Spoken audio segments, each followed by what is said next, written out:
Halo semuanya, nama gue Faris Anwar, umur gue 20 tahun.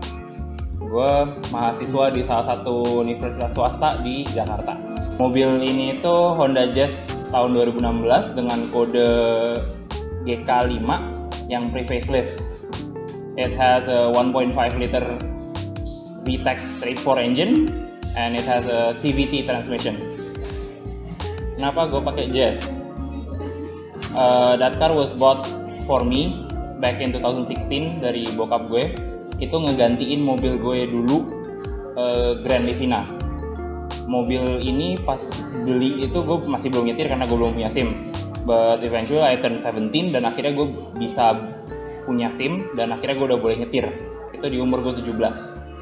Dari situ gue mulai senang nyetir dan mulai dibolehin modif dengan uang jajan sendiri. Ada cerita apa aja sama punya Honda Jazz. Jadi ini itu udah bisa dibilang fase ketiga di modif mobil gue. Yang pertama itu gue pakai modif pertama ya.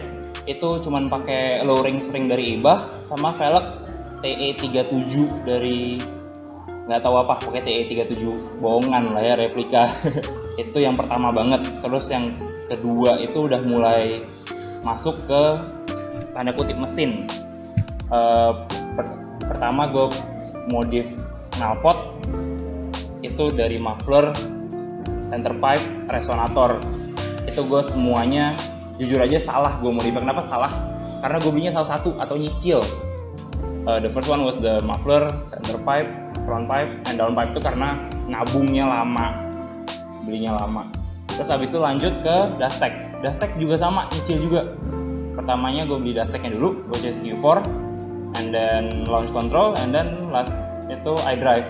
Dan semuanya nyicil juga, salah satu belinya. Jadi bayangin aja, misalnya kalau mau masang itu, setiap kali masang satu modul itu lo harus pasang sama tuning. Jadi bayangin aja gue 3 kali pasang, kena ongkos pasang dan 3 kali tuning.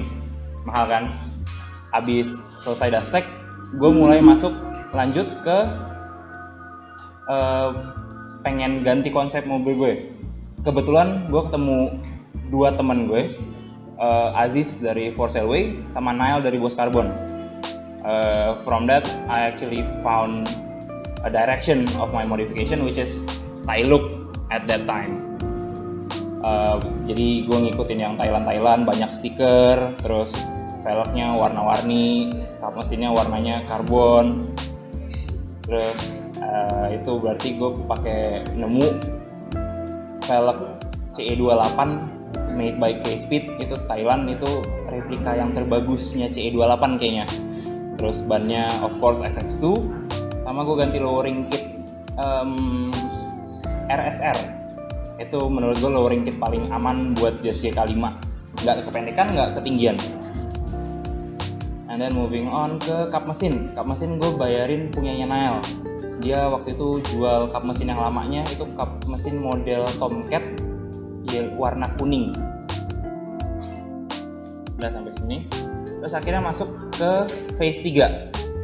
Phase 3 itu dimana mobilnya sekarang. Jadi dulu itu gue pas masih SD, gue sering ngeliat di Instagram kan, biasa anak mobil suka Instagram. Gue nyari dong apa low cars atau apa, gue lupa gue nyarinya apa. Itu gue nemu satu account yang gue follow sampai sekarang, which is Stance Nation. They have the best cars in my opinion. Di situ gue nemu kalau mobil-mobil tuh pendeknya ternyata ada yang namanya air suspension, terus biar dalemannya bagus tuh pakai big brake kit. Dan dari dulu gue pengen banget punya itu. Akhirnya gue nabung, kebelilah velg yang sekarang, CE28 Club Racer sama ban Neova. Itu masih ring 16. Habis itu gue pakai air suspension dari Airlux. Gue masang dan beli di BRF Custom Works di Bekasi. Untuk big brake kit gue pakai dari Altec 305 mm small 6 spot. That's the best one I can fit in 16-inch wheels. Habis itu buat air suspension gue spesifikasinya It's a 2-point air suspension. It has a carbon fiber air tank and stainless steel headlines. Itu semua dibikin di BRF Custom Works. Terus gue at one point gue ngerasa kayak item gue kok warnanya kan aslinya kan hitam. Gue ngerasa kok kayaknya agak butek ya lama-lama. Akhirnya gue repaint mobil gue Spysaker Sapphire Metallic Black atau apa gitu. Sapphire Metallic Black whatever you call it. Itu gue repaint semuanya full body. Hal annoying di mobil gue dari yang sekarang aja ya, atau dulu, sekarang deh, paling di air suspension sih. Kalau annoyingnya itu yang nggak penting-penting banget, tapi gue nggak tahu kenapa yang punya gue itu kalau misalnya ditinggal kelamaan dengan kondisi masih naik mobilnya, itu dia suka pagi-pagi itu turun sendiri depannya. Itu ada entah bocor atau entah dari solenoidnya, gue juga nggak tahu. Terus waktu itu sempet sensornya rusak, udah gue ganti, itu padahal belum setahun. Apalagi ya, paling that one thing that bugs me a lot is actually the CVT transmission. Emang terkenal lemot dan kurang power aja menurut gue. Soalnya at one point gue sempet mikir kalau kayak gue mendingan ganti manual nggak sih daripada gue matic terus. Tapi kalau gue ganti manual, ini mobil gue pakai harian, ya enak juga kali ya, kaki kiri gue kasihan.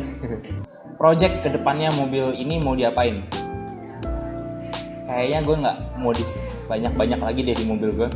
Ini udah bingung juga mau nambah, mau ganti apa lagi. Tapi yang udah gue siapin sekarang itu, gue baru beli grill modulo Honda Access. Itu lagi nunggu repaint. Barangnya udah ada. Dan selanjutnya kayaknya mobil ini bakal turun buat adik gue. Saya bentar lagi adik gue umur 17, dia udah bisa nyetir. Dan kemungkinan besar gue pindah ganti mobil ke yang lebih cocok mungkin buat gue, mungkin mobil gede atau apa, I don't know yet. Tapi ya, that's all. Niat jual ada, tapi dengan adanya adik gue mau pakai mobil gue juga, jadi ya kayaknya belum dijual dulu deh. Pakai dulu sampai mungkin at one point adik gue akhirnya bosen atau gimana minta ganti, ya itu keputusan dia. So that's all penjelasan singkat mengenai mobil gue. Makasih udah nonton episode 2 dari series People's Ride dari Standard Visual Works. Makasih buat Segi, makasih buat Radit udah ngundang gue dan ngebolehin gue ngejelasin mobil gue. Thank you.